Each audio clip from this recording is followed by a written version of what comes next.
Hi, Fun with IT with Miss Shanet Day. If you don't know what IT is by now, then you're really left behind. So we're jumping into some information technology topics, and we're going to start off with problem solving. So by the end of the lesson, you should be able to display the ability to outline the steps in problem solving, and number two, demonstrate the skills to decompose a simple problem into its significant parts. Let's get into it. Now, before we get into the core of problem solving, we first need to understand, what does the word problem mean? So a perceived gap between the existing state and desired state, if a possibility exists of performing a task better than a problem exists. Now, what is problem solving? The process of working through details of a problem to reach a solution. Problem solving may include mathematical or systematic operations and can be a gauge of an individual's critical thinking skills. Now, when we apply problem solving with computing, creating programs with the computer instructions which are used in problem solving. The program directs the computer to perform the actions that are needed to arrive at a solution. The design of programs involves two major phases. Number one, the problem-solving phase, and number two, the implementation phase. Steps to problem solving. Define the problem. Problem statement must be unambiguous. Three components must be evident. Decomposing the problem into three components: input, process, output, which are represented by the IPO chart. So propose and evaluate solutions, determine the most efficient solution, develop algorithm for the most efficient solution, a sequence of steps to accomplish a task or solve a problem. Test and validate the algorithm or solution. So I know you're hearing this word algorithm a lot, but not to worry, we are going to cover it completely in the next lesson. But just bear in mind some of the understandings. Now, the implementation phase. So the implementation phase comprises the following steps. Step 1, translate the algorithm into a specific programming language. Step 2, execute the program on the computer. And step 3, maintain the program. Now, before we can get into the technicalities, let's look at some simple everyday life problems. And then we're going to go into solving those problems and then see how best you can apply to the topic of problem solving. Now, some examples of everyday problems are shown on screen. Number 1, write a recipe for making a cheese omelet. Number 2, write instructions to teach your mom how to retrieve voice messages from a generic cell phone. Number 3, write instructions to give directions to a visitor to get to the nearest hospital, starting from the school premises. And number 4, write instructions to tell a novice how to download music from the internet. What you're going to do is take these problems for a simple everyday task. Then you will write instructions or algorithms for each task. You will then give a critical analysis of each solution with respect to the 4 stated attributes of an algorithm.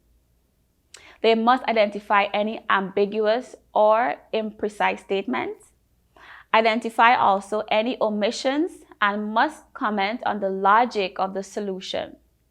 To make it more interesting, you can follow your algorithm as written to see if the desired result is achieved. Now, defining the problem is the first step towards solving a problem. It is one of the most important steps in problem solving, as it leads to a clearer understanding on what is given and what is required. If the programmer does not fully understand what is required, he or she cannot produce the desired solution. Many students tend to overlook this stage of the problem-solving process and dive right into the algorithm, or sometimes even the program code, much to their peril. Much of these frustrations experienced by junior programmers are due to a misunderstanding of the program requirements. Sometimes, improperly specified problem statements can lead to such misunderstandings. So, one of the biggest challenges the beginner programmer faces is that of understanding the problem they're asked to solve. Defining the problem is a way to help the programmer understand what he or she is required to do. It involves decomposing the problem once again into 3 key components. Number 1, what is given. Now this is the inputs.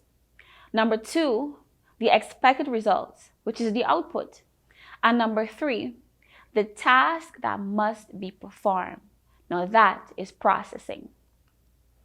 Now, a formal approach to defining a problem is to construct a defining diagram. A defining diagram is a table with 3 columns, which represents the 3 components: input, output, and processing. The input is the source data provided. The input can be easily identified by the key word that precedes it, given, read, or accept. The output is the end results required. Keywords that help identify the output are print, display, produce, output. The processing column is a list of what actions are to be performed to achieve the required output. This is actually the most challenging part of the problem definition. If it is done properly, writing the algorithm will be fairly straightforward. If the student is unsure or exactly what goes under the processing column, then you should ask yourself the following questions. So, what do I have to do with input in order to produce the desired output? The answer to this question is essentially what should be listed in the processing section. Let us now look at a few simple examples of defining a problem. On screen, you will see a program is required to read 3 numbers, calculate and print their total. The defining problem, if we look at the IPO, it has in the input 3 numbers. Let's say number 1, number 2, and number 3. In processing, we have number 1, read or get 3 numbers. Number 2, add numbers together. Number 3, print total. And in the output, we have the total. The first step is to identify the input. That is the data that is given. The keyword read identifies the input as 3 numbers. That is, any 3 numbers. Now we need to find a way to refer to each of these numbers. We can call them A, B, and C. Or we could refer to them as number 1, number 2, and number 3, as illustrated in the defining diagram. Any name will do as long as we are consistent when referring to the numbers by name. The next step is to identify the output.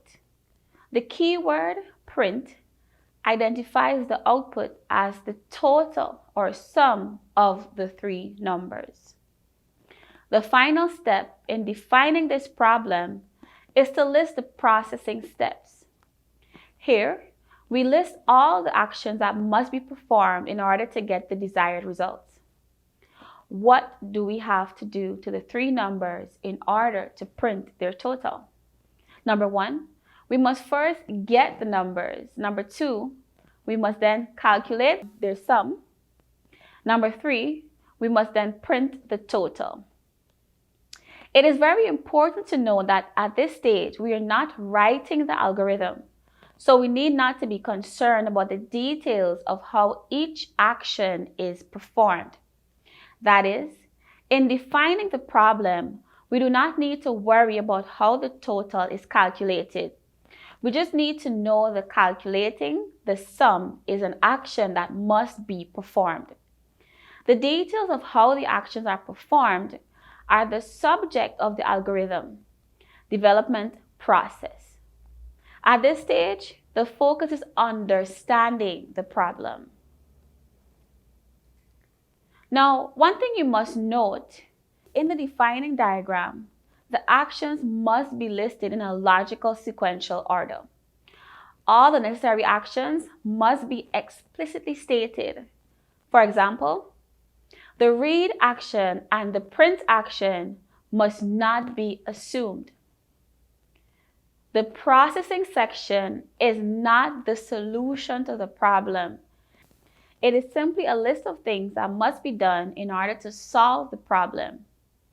Later on, we will produce to write an algorithm to tell the computer how to solve the problem. In some problems, the input, output, and processing parameters might not be stated as explicitly as in the one before, the diagram we saw before. Let us look at another example of such a problem. Given 3 integers representing the age of 3 boys, respectively, write a program to find their average age and also determine the age of the oldest boy. Now, in this example, the input data is explicitly stated, but the required output is not. It is implicit in the clause, find their average weight. Now, the value or values that you are asked to find should always be reported or displayed. The problem statement could have been stated more precisely to read, given 3 integers, A, B, C, representing the age of 3 boys respectively, write a program to find and display their average age, as well as the age of the oldest boy. In this problem, there are 2 major tasks to be performed. Each task consists of multiple actions. The actions to be performed are not all explicitly stated in this problem. This is typically of many programming problems. The task of finding the average involves multiple actions. Likewise, the task of finding the highest age. Let's have a look at the diagram on screen. Now, as mentioned before, we're not solving the problem as yet, but we are understanding the problem. Now, this brings us to the end of our lesson.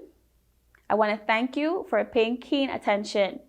Note, this lesson has a continuation, so make sure you tune in next time. Fun with IT with your favorite IT teacher, Ms. Shana Day.